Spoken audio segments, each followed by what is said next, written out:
Vamos a conversar acerca de los linfomas cutáneos primarios o también conocidos como linfomas no Hodgkin. Tenemos dentro de una clasificación principal dos tipos de linfoma, los linfomas Hodgkin y los linfomas tipo no Hodgkin.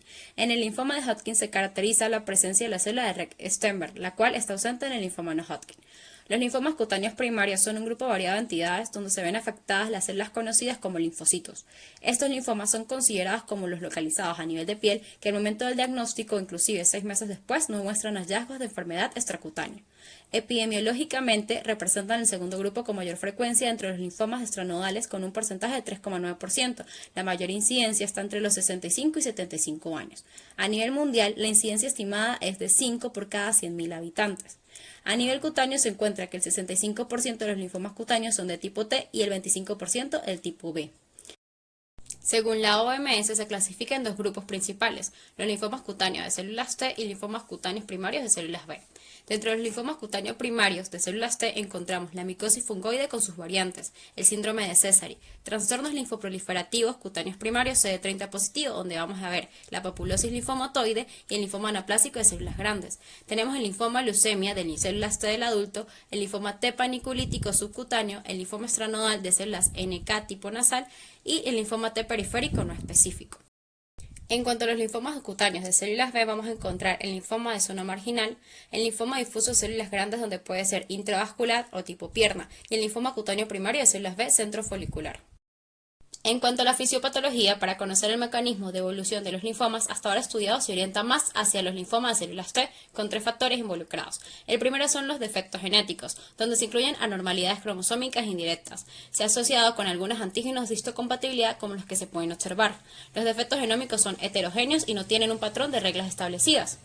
Los factores ambientales e infecciosos. Hay pocos estudios, pero en el caso de la micosis fungoide se pueden mencionar algunos como que hay alta incidencia de alergias, infecciones virales y micóticas. Tenemos el virus linfotrópico humano tipo 1, un retrovirus que infecta a los linfocitos CD4, que se relaciona con enfermedades como lo que puede ser leucemia y linfoma. Y el virus de Epstein-Barr anteriormente podía estar ausente o presente hasta un 32% de los pacientes. Actualmente se ha relacionado más con linfoma de células NK. En los factores inmunológicos tenemos que en el curso clínico se evidenció una falta en la regularización de síntesis de citoquinas. En revisiones recientes demostraron que estas pueden influir en células tumorales de forma autocrina, paracrina y endocrina. Hay presencia de interleuquina 5 y 10, sobre todo en el síndrome de Sézary. En las últimas publicaciones se demostró que no hay un solo episodio responsable, por lo tanto podría decirse que existen varias intervenciones que pudiesen desencadenar la malignidad celular. Ahora hablaremos acerca de los linfomas de células T. Representan el 65%. Las manifestaciones pueden ser muy variadas, considerados de bajo grado y de buen pronóstico. En algunos casos la historia de la enfermedad es larga, desde 5 hasta 20 años, sin lesión cutánea previa, considerado siempre de tipo primario. Dentro de los más comunes podemos mencionar la micosis fungoide. Es el más frecuente de este grupo con un 44 a 62%. Predomina entre los 55 y 57 años. La etiología es desconocida, aunque se ha asociado en algunos casos con virus de herpes simple o virus de Epstein-Barr. Clínicamente, la micosis fungoide se divide en 3 fases. La primera es la fase macular. Máculas redondeadas, eritematosas o eritematoescamosas, con contornos bien definidos, ubicados a nivel de tronco y la zona proximal de miembros. El prurito es variable. En la histopatología hay infiltrados liquenoides o perivasculares en dermis papilar, con linfocitos e histocitos. Las lesiones tienen escasas células atípicas pequeñas a medianas, con un núcleo cerebriforme e hipercrómicas. La segunda fase es en placas. Aparecen en piel sana o con lesiones previas. Son sobrelevadas, escamosas y bien delimitadas, color rojo oscuro o violáceo. Centro deprimido, rosado y escamoso. La localización es similar a la primera fase, añadiendo la presencia a nivel de cara, caracterizándose la fase leonina. Histopatológicamente hay epidermotropismo aumentado, presencia de microexcesos de Pautrier, con exhibición de un infiltrado denso de patrón en bandas en dermis superior. La tercera fase es la fase tumoral, lesiones color rojo intenso con tendencia a ulcerarse, de superficie lisa. La localización predomina a nivel de rostros y miembros. La histopatología muestra pérdida de epidermotropismo, denso infiltrado en dermis papilar y reticular, con destrucción de anexos cutáneos y aumento del número de células grandes. Se puede presentar más de una fase simultáneamente. En el inmunofenotipo se encuentran CD3 positivo, CD4 positivo y CD8 negativo. Tenemos el síndrome de Sézary, una variante agresiva y leucémica, caracterizadas por numerosas células de Sézary en piel, sangre y otros tejidos, con evidencia de clonalidad T asociada a un mal pronóstico. La tríada consiste en eritrodermia escamativa, células de Sézary mayor a 1000 por milímetro cúbico y adenopatía generalizada. Otros signos y síntomas incluyen fiebre, escalofríos, pérdida de peso, malestar general, insomnio debido al prurito intolerable. Se consideran inválidos cutáneos debido a la debilidad asociada a las lesiones. En la histopatología, vemos que el patrón más frecuente es indistinguible de la micosis fungoide. Se observa epidermotropismo, parakeratosis focal, infiltrados de densidad variable, acantosis en epidermis, mezclada con células grandes de núcleo indentado, linfocitos pequeños con atipia de bajo grado y presencia de microexcesos de Pautrier. El inmunofenotipo habitual es CD2 positivo, CD3 positivo, CD5 positivo, TCR A y B positivo. Característicamente hay ausencia de la expresión del CD7. Por último tenemos la papulosis linfomatoide. Está entre los desórdenes linfoproliferativos primarios cutáneos, siendo una enfermedad crónica y recurrente que puede tener regresión espontánea.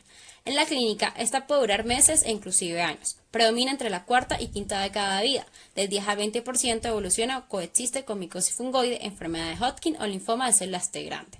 Son una expresión papulomatosa, papulonodular o papulonecrótica. Cicatriza de forma hipo o hiperpigmentada. Estas pápulas se presentan con predominio en tronco y miembros inferiores. Se presentan varios estadios de forma simultánea. En la histopatología se distinguen tres patrones. El tipo A se visualizan células multinucleadas similares a las células de Recke-Steinberg, aisladas o agrupadas CD30 positivo. El tipo B se visualizan infiltrados epidermótropo con células atípicas y núcleo cerebriforme. El tipo C se observa en población de células grandes CD30 positivo. El inmunofenotipo exhibe CD3 positivo, CD4 positivo, CD8 negativo, CD30 positivo y CD45 RO. Ahora, con los linfomas cutáneos primarios de células B, son un grupo heterogéneo de linfomas extranodales que representan el 25%. Son masas tumorales de superficie lisa sin tendencia a la ulceración, restringidas a un área anatómica. Pueden haber lesión extracutánea previa, es decir, pueden ser primarios o secundarios. Entre los más frecuentes mencionamos linfoma centrofolicular, es el más común del grupo con el 60%, considerado un linfoma indolente. Se presenta en promedio a los 51 años, con un ligero predominio masculino. Ocurre una translocación entre el cromosoma 14 y 18, donde hay sobreexpresión del gen BCL2 que genera inhibición del mecanismo de muerte celular programada o apoptosis. Clínicamente se presentan lesiones únicas en su mayoría, neoformaciones nodulares de tamaño variable infiltradas y eritematosas. Se localizan a nivel de tronco, cabeza y cuello. Histopatológicamente presenta folículo linfoide con centrocitos y centroblastos rodeados de linfocitos T reactivos. Los linfomas de células grandes representan el segundo tipo más frecuente. Característicamente presentan lesiones en placas o tumores, únicos o múltiples, y de color eritematoviolaceo. Son considerados de carácter agresivo, localizados en la parte inferior de las piernas. La histopatología presenta infiltrados difusos, células de escaso citoplasma con núcleos vesiculosos. El linfoma de zona marginal ocurre una translocación cromosómica entre el cromosoma 11 y 14, donde en este caso ocurre la sobreexpresión del BCL1, que a su vez estimula la ciclina D1, aumentando la división celular que se considera un linfoma agresivo. Se manifiesta como placas infiltradas, nódulos o tumores, de coloración rojo oscuro o violáceo, localizados en tronco y extremidades. En su histopatología se observa un infiltrado nodular o difuso a nivel de dermis profunda. Así podemos ver que dentro de estos dos grupos de linfoma hay variación en su conducta clínica, con un pronóstico diferente por lo que requieren diferentes medidas terapéuticas. En cuanto al diagnóstico generalizado, lo recomendable es realizar la evaluación en aquellos pacientes donde exista la sospecha que pudiera tratarse de linfoma cutáneo. Se debe realizar un examen clínico completo, incluyendo estudios imagenológicos a nivel tóraco-abdominal, como RX de tórax o tomografía computarizada. En los estudios histológicos se deben incluir estudios con hematocilina y eosina, PAS y YENSA. En los estudios inmunistoquímicos se realiza mediante el uso de anticuerpos monoclonales que reaccionan contra antígenos característicos de las diferentes subpoblaciones celulares de los linfocitos. Otro de los estudios a mencionar sería el análisis de ordenamiento genético mediante técnicas de Southern blot y reacción de cadena polimerasa de los genes receptor de células T y de inmunoglobulinas. Todas estas son técnicas útiles en el estudio de los linfomas cutáneos, dados que pueden aportar datos sobre la presencia de clones de linfocitos. Finalmente, el diagnóstico dependerá de la integración de los datos clínicos e histológicos, teniendo en cuenta la evolución de la enfermedad.